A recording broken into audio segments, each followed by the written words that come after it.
السلام علیکم ناظرین، میں ہوں آپ کی ہوسٹ انیشا اور آپ دیکھ رہے ہیں ویکینڈ شائن ود انیشا۔ کیسے ہیں آپ لوگ؟ ٹھیک ٹھاک؟ میں بھی بالکل ٹھیک ہوں اور میری دعا ہے آپ ہمیشہ ہنستے مسکراتے رہیں، خوش رہیں، آباد رہیں۔ جیسے کہ آپ کو پتہ ہے کہ رمضان کا مہینہ اور یقیناً آج جیسے کہ اتوار کا دن ہے، تو کافی جگہ ایسا ہوگا کہ لوگ سحری کرنے کے بعد سو رہے ہوں گے اور لیٹ دن کو اٹھیں گے۔ کچھ لوگ ظہر کی نماز پڑھتے ہیں اور کچھ لوگ ایسا بھی ہے کہ اتوار کے دن جلدی اٹھ جاتے ہیں، کیونکہ لاک ڈاؤن کی وجہ سے آپ کو پتہ ہے کہ 6 بجے جو ہے نارمل عام دنوں میں تو 6 بجے مارکیٹ بند ہو جاتی ہے، پر سنڈے اور فرائیڈے تو آپ کو پتہ ہے کہ سب کچھ بند ہوتا ہے۔ اچھا جی، آج بھی جو میرے گیسٹ ہیں، میری کوشش ہوتی ہے کہ میں انٹرو بہت زیادہ لمبا نہ دوں، بہت زیادہ نہ بولوں، بہت زیادہ بات نہ کروں، کیونکہ مجھے آپ ہفتے میں 2 دن دیکھتے ہیں، مجھے کتنا بولنا ہے، کہاں بولنا ہے، اور آپ نے مجھے بولتے ہوئے دیکھا ہے۔ تو میری کوشش ہوتی ہے کہ میں جب ایسے کوئی شو کروں تو میں زیادہ سے زیادہ کوشش کرتی ہوں کہ میرے گیسٹ بولیں اور میں سنوں اور آپ بھی سنیں۔ تو آج میرے ساتھ جو میرے گیسٹ موجود ہیں ان سے آپ کی ملاقات کرواتی ہوں۔ میرے ساتھ ہمارے گیسٹ موجود ہیں علامہ عباس جعفری صاحب۔ السلام علیکم، کیسے ہیں آپ؟ اللہ کا شکر ہے۔ اچھا جی، ہمارے جو دوسرے گیسٹ ہیں وہ ہیں نعت خواں، ان کا نام ہے احسن قادری۔ السلام علیکم، کیسے ہیں آپ؟ اللہ کا شکر اچھا ہے۔ جی، ہم باقاعدہ شو کا آغاز کریں گے آپ کے نعت سے، اور اسٹارٹ میں انٹرو اس لیے دیا کیونکہ علامہ صاحب بھی میرے ساتھ موجود تھے، تو میرا یہ تھا کہ پہلے میں علامہ صاحب سے بات کر لوں، آپ کی ملاقات کروا دوں، تاکہ آپ کو پتہ ہونا چاہیے کہ آج بھی شو پہ آپ کو اہم چیزیں جو کہ اکثر ہمیں نہیں پتہ ہوتی وہ سوال ہم کریں گے، آپ کو وہ معلومات بھی ہوگی اور ساتھ ساتھ ہمارے نعت خواں بھی ہے۔ تو اب ہم شو کو اسٹارٹ کرتے ہیں جی۔ مولاي صل وسلم دائما ابدا على حبيبك خير الخلق كلهم مولاي صل وسلم دائما ابدا على حبيبك خير الخلق كلهم هو الحبيب الذي ترجى شفاعته هو الحبيب الذي ترجى شفاعته لكل من الأهوال مقتئم مولاي صل وسلم دائما أبدا على حبيبك خير الخلق كلهم محمد سيد القولين وثقلين محمد سيد القولين وثقلين والفريقين من عرب ومن عجم مولاي صل وسلم دائما ابدا على حبيبك خير الخلق كلهم يا ربي بالمصطفى بلغ مقاصدنا يا ربي بالمصطفى بلغ مقاصدنا واغفر لنا ما مضى يا واسع الكرم مولاي صل وسلم دائما ابدا على حبيب خير من كل ومن أجمين. سبحان اللہ۔ اچھا جی، علامہ صاحب آپ کی طرف آتے ہیں۔ کل ذرا ٹائم کی کمی کی وجہ سے ہم رمضان کے دوسرے عشرے پہ بات کرنی تھی، پر وہ ٹائم کی کم ہونے کی وجہ سے آپ نے بہت اس بات کو سمیٹ کے اور جلدی سے، کیونکہ شو کا ٹائم جہاں رکتا ہے پھر مجبوری ہوتی ہے، تو ابھی تو ماشاءاللہ ہمارے پاس ٹائم ہے، تو ہم آج بات کریں گے رمضان کے دوسرے عشرے میں. آپ کو پتہ ہے کہ ہم داخل ہو چکے ہیں، اس کی فضیلت کے بارے میں. بسم اللہ الرحمن الرحیم. کل چونکہ رمضان کا دوسرا عشرہ کل سے شروع ہوا، اور کل ہم لوگ ڈسکس کر رہے تھے رمضان کے دوسرے عشرے کی برکتوں کے حوالے سے. کل اگر ذہنوں میں ہوں تو ہمارے ناظرین کے بھی، کہ کل میں نے ایک حدیث بیان کی تھی، تو میں یہ چاہ رہا ہوں کہ آج تھوڑا سا اس حدیث کو تھوڑا سا آگے بڑھاؤں اس حوالے سے تبصرے کے ساتھ اپنے. تو کل ہم نے یہ حدیث بیان کی تھی، ایک روایت بھی بیان کی تھی حضرت کعب رضی اللہ تعالی عنہ سے ہمارے پاس یہ روایت آئی تھی، جو تاریخ کی کتابوں میں اور احادیث کی کتابوں میں ہمیں ملتی ہے. اس میں انہوں نے یہ فرمایا کہ حضرت رسول کائنات ختمی مرتبت حضرت محمد مصطفیٰ صلی اللہ علیہ وآلہ وسلم ایک مرتبہ مسجد نبوی میں تشریف لائے، اور جب آپ ممبر پر تشریف لے جانے لگے تو پہلی سیڑھی پر آپ نے جب اپنے قدم مبارک رکھا تو فرمایا آمین. دوسری سیڑھی پر جب رکھا تو فرمایا آمین. جب تیسری سیڑھی پر قدم رکھا تو فرمایا آمین. اس کے بعد آپ جا کر اس عرشے پر تشریف فرما ہو گئے جو آپ کے بیٹھنے کی جگہ تھی. حضرت کعب نے پوچھا کہ یا رسول اللہ، آج سے پہلے تو آپ نے یہ عمل کبھی نہیں کیا کہ آپ پہلی سیڑھی پر قدم رکھتے ہوئے آمین کہتے ہوں، دوسری اور تیسری سیڑھی پر قدم رکھتے ہوئے آمین کہتے ہوں. آج ایسی کیا بات ہوئی کہ آپ نے آمین فرمایا؟ رسول کائنات نے ارشاد فرمایا کہ بات یہ تھی کہ جب میں نے پہلی سیڑھی پر قدم رکھا تو جبریل نے فرمایا، فرشتے جبریل علیہ السلام نے فرمایا کہ ہلاکت اس شخص کے لیے کہ جو ماہ رمضان کے روزے پائے اور اپنی مغفرت نہ کروا سکے. اب یہ دوسرا عشرہ جو ہے یہ مغفرت کا عشرہ ہے. پہلا عشرہ رحمتوں کا عشرہ گزر گیا، دوسرا عشرہ مغفرت کا عشرہ ہے. اس کے بعد جب میں نے تیسری سیڑھی پر قدم رکھا تو جبریل نے کہا کہ ہلاک ہوا وہ شخص کہ جس کے سامنے آپ صلی اللہ علیہ وسلم کا ذکر ہوا اور اس نے آپ پر درود نہیں بھیجا. اور جب میں تیسری سیڑھی پر میں نے قدم رکھا تو پھر جبریل نے کہا کہ ہلاک ہوا وہ شخص کہ جس کے والدین اس کی زندگی میں تھے اور وہ اپنے والدین سے اپنے لیے مغفرت کی دعا نہیں کروا سکا، اپنے لیے دعائیں حاصل نہیں کر سکا. تو تینوں جگہ پر جب ہلاکت اور ہلاک ہوا کے الفاظ استعمال کیے حضرت جبریل علیہ السلام نے، تو میں نے آمین آمین آمین کہا. تو اب یہ اندازہ لگائیے آپ کہ چونکہ رمضان کا دوسرا عشرہ مغفرت کا عشرہ ہے، اب اس میں روزے دار کو چاہیے، میں لفظ روزے دار کہہ رہا ہوں اس لیے کہ ہمارے معاشرے میں ایک یہ تلخ حقیقت ہے، اجازت ہے کہ میں بیان کر دوں تھوڑی سی. یہ کڑوی اور تلخ حقیقت ہے کہ ہمارے معاشرے میں بہت سارے لوگ خواہر نہیں کہ یہ جو ہیں اپنے روزے سے لاپرواہ ہوتے ہیں، روزے سے لاپرواہ ہوتے ہیں. روزے کی حیثیت اور اس کی اہمیت ان کی نگاہوں میں کچھ ہوتی ہی نہیں ہے. وہ سمجھتے ہیں کہ رمضان ہمارے لیے نہیں آیا بلکہ ماہ صیام جو ہے وہ ان کے لیے آیا ہے کہ جو نمازیں پڑھتے ہیں، جو روزے رکھ لیتے ہیں. ارے ہم تو چلے جائیں گے، اللہ بڑا رحمان ہے، اللہ بڑا رحیم ہے. نہ روزے کی پرواہ، نہ روزے کے آداب اور نہ روزے کے احترام کی پرواہ. یہ پرواہ وہ نہیں کرتے. وہ یہ رمضان جو مہینہ ہوتا ہے وہ ان کو ایسا لگتا ہے کہ اب ہم نے سحری تک کرکٹ کھیلنا ہے، جو کہ میں خود دیکھتی ہوں، یہ چیزیں ہیں. جی ہاں.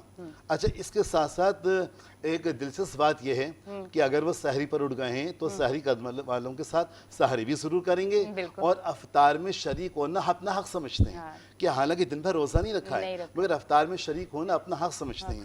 اور اس بات پر بھی شرمندگی نہیں ہے کہ ہم روزے داروں کے ساتھ روزہ کھول رہے ہیں اور ہم صحت مند ہوتے ہوئے، ہم استطاعت روزہ رکھتے ہوئے ہم نے روزہ نہیں رکھا ہے. معاشرے میں بہت سارے ایسے آپ کو افراد مل جائیں گے جو روزے کی طرف سے لاپرواہ ہوتے ہیں. مثلا ایک صاحب سے میں نے پوچھا کہ محترم آپ روزہ کیوں نہیں رکھتے؟ کہ میں گٹکا کھاتا ہوں، میں پان کھاتا ہوں، تو اس لیے میں روزہ رکھ نہیں سکتا.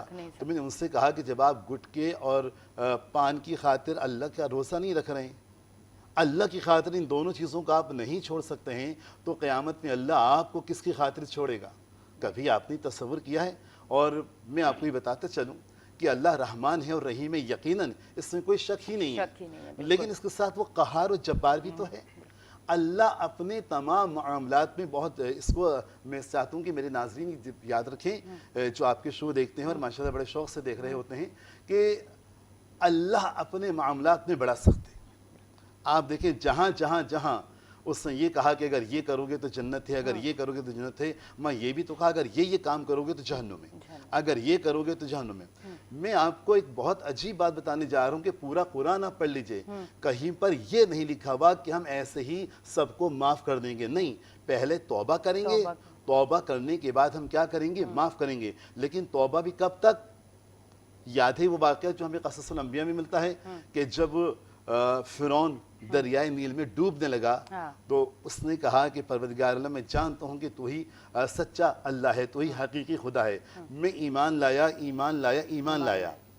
آخری وقت میں وہ توبہ کر رہا ہے کہ میں ایمان لایا، تو آواز آئی کہ اب بہت دیر ہو گئی ہے فرعون، اب ہم تمہاری بات کو قبول کرنے کو تیار نہیں ہیں۔ تو کہیں ایسا نہ ہو جائے کہ ہم توبہ کی امید پر گناہ کرتے رہیں، روزوں کو چھوڑتے رہیں، نمازوں کو ترک کرتے رہیں، اس وجہ سے کہ وہ بڑا رحمان ہے، وہ بڑا رحیم ہے، وہ قہار بھی ہے، وہ جبار بھی ہے، لہٰذا اس بات کو بھی ضرور یاد رکھنا چاہیے۔ اب رمضان کے دوسرے میں چونکہ مغفرت کا مہینہ ہے، جیسا کہ میں نے آپ کے سامنے حدیث میں بیان کی، ایک بات اور بھی تھی کہ ایک جب آپ تیسری سیڑھی پر قدم فرما رہے تھے تو آپ نے یہ فرمایا کہ جبریل نے یہ فرمایا کہ ہلاکت ہے اس شخص کے لیے کہ جس کے والدین موجود ہوں اور ان سے وہ مغفرت کی دعا نہ کروا سکے۔ یہاں پر والدین کی اہمیت کا بھی بہت احساس ہو رہا ہے۔ ہمارے معاشرے کا المیہ یہ ہو گیا ہے کہ نوجوان طبقہ اپنے والدین سے دوری اختیار کر رہا ہے، وہ والدین کی اہمیت سے بالکل عاری ہو چکا ہے کہ والدین ہیں کیا، والدین ہوتے کیا ہیں، ان کی اہمیت کیا ہے، ان کا حق کیا ہے۔ یہ بڑا عجیب سلسلہ ہے۔ میں ایک گھر میں بیٹھا ہوا تھا، کسی کا مہمان تھا، تو ان کے وہاں جو صاحب تھے وہ بوڑھے ہیں، بزرگ ہیں، انہوں نے اپنے جوان بیٹے سے کہا کہ بیٹا ذرا مجھے جا کر یہ دوا میڈیکل اسٹور سے لا دو۔ اس نے کہا ابا میں ابھی تو آیا ہوں وہاں سے اور اب آپ مجھے دوبارہ بھیج رہے ہیں، آپ مجھے پہلے نہیں بھیج سکتے تھے۔ انہوں نے کہا بیٹا اچھا آرام کر لو، تھوڑی دیر کے بعد چلے جانا۔ اتنے میں دروازے پہ دستک ہوئی، پتہ ہوا، معلوم یہ ہوا کہ پڑوس کی ایک بچی آئی ہے، وہ کہہ رہی ہے کہ بھائی، اس لڑکے سے کہہ رہی نوجوان سے، بھائی وہ امی یہ کہہ رہی ہیں کہ بازار سے جا کے سموسے لا دو۔ اس نے کہا اچھا آنٹی سے کہنا میں ابھی سموسے لے کر آتا ہوں۔ یعنی والد کی تو نافرمانی کر دی اور پڑوس والوں نے بلایا تو جا کر فوراً جا کر ان کے لیے سموسے لے کر آ رہا ہے، باپ کے لیے دوا لے کر نہیں آ رہا۔ یہ غلط ہے، یہ بہت غلط ہے۔ رسول کائنات نے ارشاد فرمایا کہ اگر دنیا میں کامیابی چاہتے ہو تو باپ کی خدمت کرو، اور اگر آخرت میں کامیابی چاہتے ہو تو ماں کی خدمت کرو، اور اگر دنیا اور آخرت دونوں میں کامیابی چاہتے ہو تو والدین کی خدمت کرو۔ یہ ہمارے دیکھنے والوں کے لیے بہت بڑا میسیج ہے، جو لوگ ماں باپ کی احترام اب بہت کم ہو گیا نظر آ رہا ہے۔ بالکل۔ اب یہ اندازہ لگائیے کہ ہم لوگ حج کرنے جاتے ہیں، کتنی مشقت اٹھاتے ہیں، پاسپورٹ بنوانا، ویزا لگوانا، 5 دن کا حج 40 دن کے لیے اس کی مشقت ہوتی ہے، صفا و مروہ میں دوڑنا، اس کے علاوہ عرفات کے میدان میں قیام کرنا، مزدلفہ میں جانا، مینا میں قیام کرنا، قربانی دینا، طواف کرنا، اتنے ساری مشقت ہم کیا کرتے ہیں اس میں حج میں کرتے ہیں۔ ظاہر اللہ نے یہ حکم دیا ہے تو کرتے ہیں۔ اچھا پھر بھی یہ رہتا ہے کہ پتہ نہیں ہمارا یہ حج قبول ہوا ہے یا قبول نہیں ہوا۔ اب رسول کائنات کی ایک حدیث سماعت فرمائیں۔ رسول کائنات نے ارشاد فرمایا کہ جو کوئی بھی اپنے والدین کو ایک مرتبہ محبت کی نگاہ سے دیکھ لے، اللہ تعالیٰ 100 مقبول حج کا ثواب عطا کرتا ہے۔ فقط ایک مرتبہ والدین کو دیکھ لینے سے 100 مقبول حج کا ثواب۔ ماہ رمضان تو وہ مہینہ ہے کہ جس میں 70 گنا ثواب مل رہا ہے، تو اب اگر ایک مرتبہ والدین کو محبت سے دیکھ لیں تو عام دنوں میں 100 حج مقبول حج کا ثواب، تو ماہ رمضان میں یہ ثواب کتنا بڑھ جائے گا اس کا آپ اندازہ لگائیں۔ بالکل جی۔ اچھا جی، یہ سلسلہ ہمارا جاری رہے گا، ساتھ ساتھ میں علامہ صاحب سے میری کوشش ہوگی کہ میں زیادہ سے زیادہ بات کر سکوں، میں زیادہ سے زیادہ انہیں سن سکوں، اور میری کوشش یہی ہے کہ بس میں سوال کروں اور اس کے بعد میں علامہ صاحب کو میں بھی سنوں اور آپ بھی سنیں۔ پر اب شو میں بریک کا ٹائم آ گیا، پر بریک پہ جانے سے پہلے ہم بریک پہ جو جائیں گے نعت کے ساتھ جائیں گے، تو آپ نعت اور ایسا کوئی انتظام ہو جائے سلام کے لیے حاضر غلام ہو جائے جائے سلام کے لیے حاضر غلام ہو جائے میں صرف دیکھ لوں ایک بار صبح طیبہ کو میں صرف دیکھ لوں ایک بار صبح طیبہ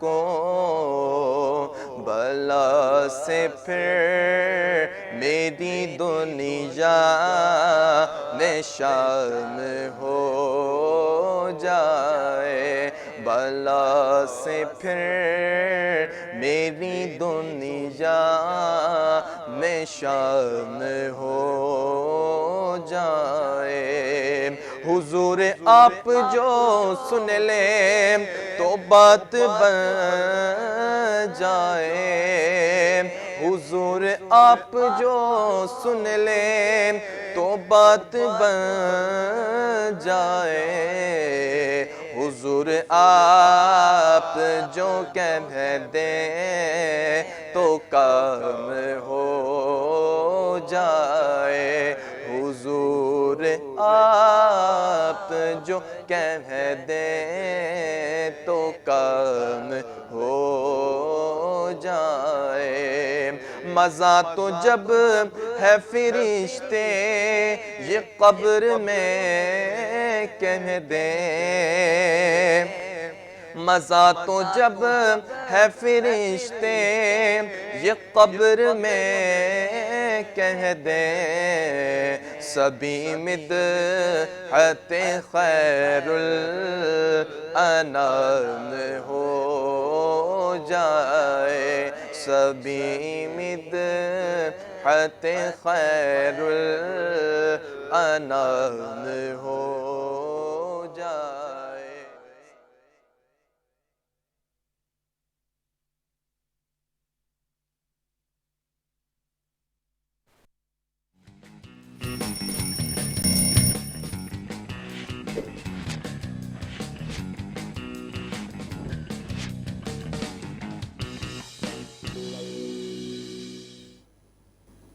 ویلکم بیک جی ناظرین ہم بریک سے واپس آ گئے ہیں اور آپ دیکھ رہے ہیں ویکینڈ شائن ود انیشا ہمارے ساتھ ہماری دوسری نعت خواں موجود ہیں ان کا نام ہے ہانیہ سلیم ان کو شو میں ویلکم کرتے ہیں اور ان کی نعت سے ہم بریک کے بعد شو سٹارٹ کرتے ہیں کیسے ہیں آپ ٹھیک ہیں جی اللہ کا صلی اللہ علیہ یا رسول اللہ وسلم علیک یا حبیب اللہ حضور سا کوئی انتظام ہو